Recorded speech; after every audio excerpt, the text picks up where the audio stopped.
సోదరులు 3 సార్లు ఎమ్మెల్యేగా గెలుపొందినటువంటి హ్యాట్రిక్ ఎమ్మెల్యే గుమ్మనూరు జయరాం గారికి, రామునికి తోడుగా లక్ష్మణుడిగా వచ్చినటువంటి నారాయణ స్వామి గారికి,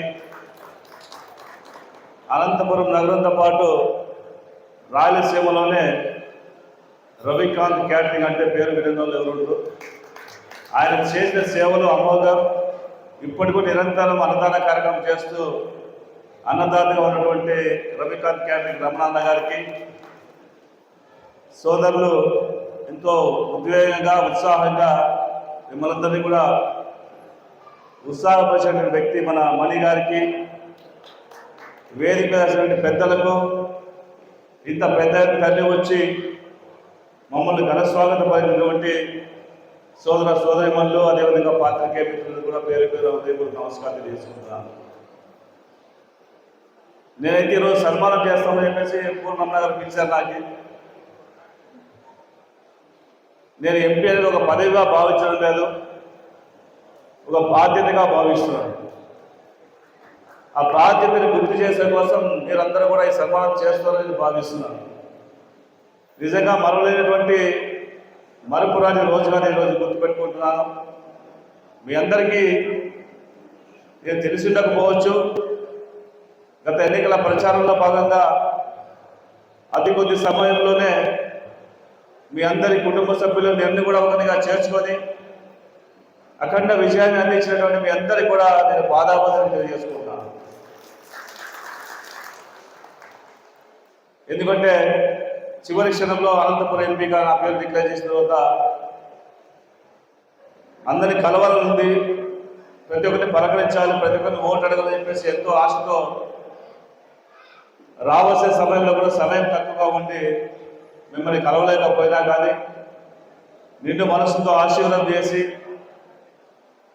చంద్రబాబు నాయుడు గారిని ముఖ్యమంత్రిగా చేయాలి, ఈ రాష్ట్రాన్ని కాపాడుకోవాలి, మన పిల్లల భవిష్యత్తు బాగుండాలి, మన రాష్ట్ర భవిష్యత్తు బాగుండాలి అని ఒక నిర్ణయం తీసుకొని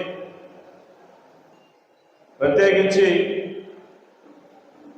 గోదావరి కృష్ణ 2 జీవనదులు ఏ విధంగా ఉన్నాయో అలాంటి జీవనదులుగా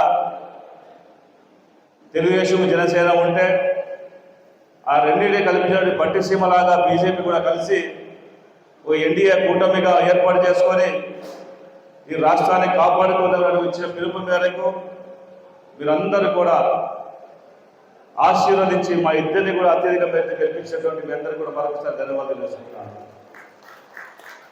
మీరు ఇచ్చినటువంటి ఈ యొక్క బాధ్యతని తప్పకుండా మేమందరూ కూడా ఈ అనంతపురం జిల్లాలో ఉన్నటువంటి శాసనసభతో పాటు రాష్ట్ర వ్యాప్తంగా గెలిచినటువంటి 164 మంది శాసనసభ్యులు, అదేవిధంగా ఎంపీలందరూ కూడా మేము ఒకటి నిర్ణయం తీసుకోబోతున్నాం.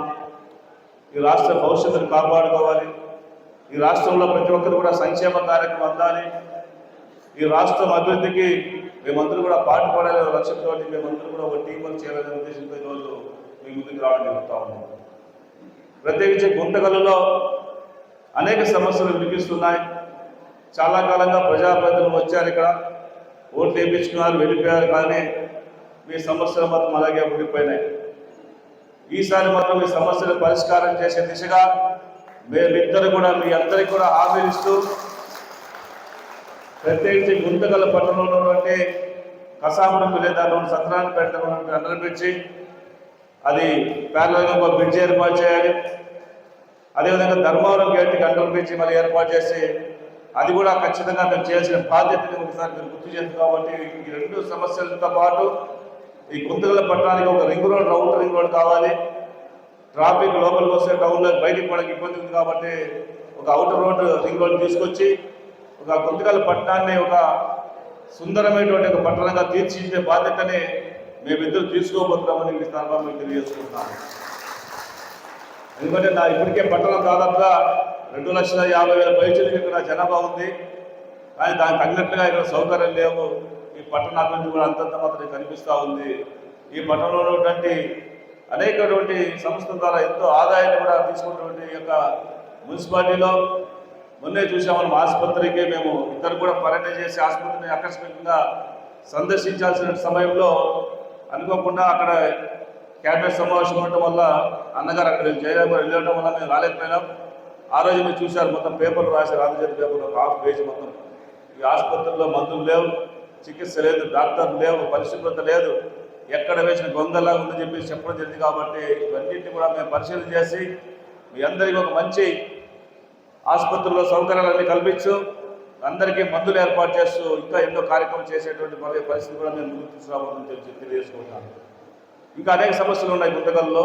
అన్ని సమస్యల పట్ల కూడా ఒకసారి సమావేశం పెట్టుకొని పెద్దలతోటి, ఇప్పుడున్న మేధావులతోటి, మన ప్రాంతంలో ప్రత్యేకించి స్పిన్నింగ్ మిల్ ఎప్పటి నుంచో మూతపడిపోయింది.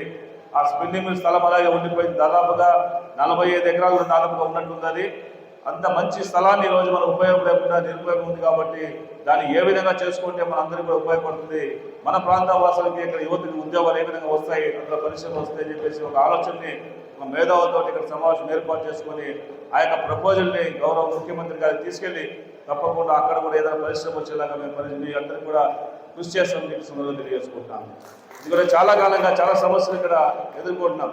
ఈ సమస్యలన్నింటినీ కూడా పరిష్కారం తీసుకునే దిశగా మేము అందరూ కూడా కష్టపడతాం, కృషి చేస్తామని చెప్పేసి తెలియజేసుకుంటూ, నిజంగా మీరందరూ కూడా ఎంతో గొప్ప మనసుతో ఆశీర్వాదం చేసి, ఎందుకంటే ఆయన కూడా ఈ నియోజకవర్గం కొత్తగా వచ్చినాడు, నేను కూడా కొత్తగా రావడం జరిగింది. కానీ ఇద్దరిని కూడా మీరు కుటుంబ సభ్యులుగా భావించి ఒక అత్యధిక వ్యయంతో మీరు ఇచ్చేటువంటి యొక్క తీర్పుకి ఖచ్చితంగా మేమందరూ కూడా మీకు అండదండలు అందిస్తాం. మీకు అన్ని వేళలో కూడా మీకు అండగా ఉంటామని చెప్పేసి తెలియజేసుకుంటూ, ఈ యొక్క సన్మానం అంటే ఈరోజు ఒక నా బాధ్యతని గుర్తు చేస్తూ మీరు ఏర్పాటు చేసిన కార్యక్రమంలో నన్ను భాగస్వామ్యం చేసినందుకోసం మరొకసారి మీ అందరూ కూడా ధన్యవాదాలు తెలియజేసుకుంటూ సెలవు తీసుకుంటాను.